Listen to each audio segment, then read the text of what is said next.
The streets of downtown Indianapolis much more empty this week. Parking spots not hard to find. Yeah, but you better pay the meter, Phil. Our Dan Klein joins us live in the newsroom. Dan, parking enforcement considered an essential business, obviously. Yeah, with so many private firms forced to close up shop for the next 2 weeks, Indy Park, the private company who enforces all parking meters for the city, is not one of them. And that's got a few people thinking they should be forced to stay home, too. On a gray and dreary day, something colorful catches the breeze in the shadow of the Soldiers and Sailors Monument. Bright yellow, violation.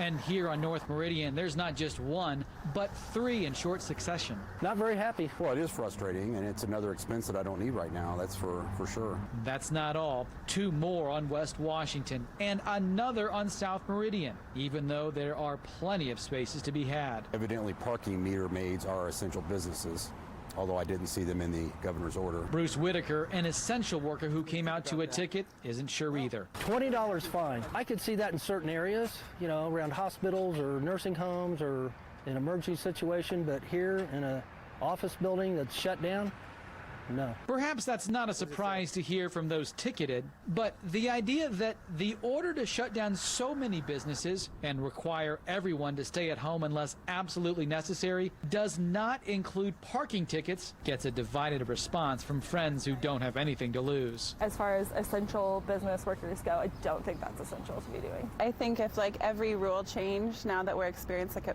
pandemic, it would make me feel more nervous or less secure. So I like that some things are a constant, honestly, even if it is parking tickets. There's no private company that needs to be out making money right now. If someone who can't, people can't serve coffee, people can't serve in restaurants. We reached out to both the governor and the mayor's offices for an explanation. A spokesman for the governor says it's an essential government function covered under Section 12 of his order. The mayor's office adds Park Indy serves as the maintenance function for public transportation infrastructure to make sure things like meters are paid and fire hydrants are cleared. But the explanation comes too late for many Friday afternoon. Bright yellow, adding more gloom to a dismal week. Doesn't seem to make much sense. Definitely not an expense that I need right now with the economy the way it is. Indianapolis has a revenue-sharing contract with Park Indy. Now, I did talk to a corporate spokeswoman who tells me employees called ambassadors are important for keeping spaces in front of restaurants clear as well. And she also says they are following guidelines for cleanliness, including wiping off meters and pay stations. There are fewer ambassadors these days working because there's so much less vehicle and foot traffic. And two pieces of good news for drivers. The convenience fee of 20 cents to use your app to park has been waived, and restaurants can request up to 2 spaces of free short-term parking in front of their business for carry-out customers.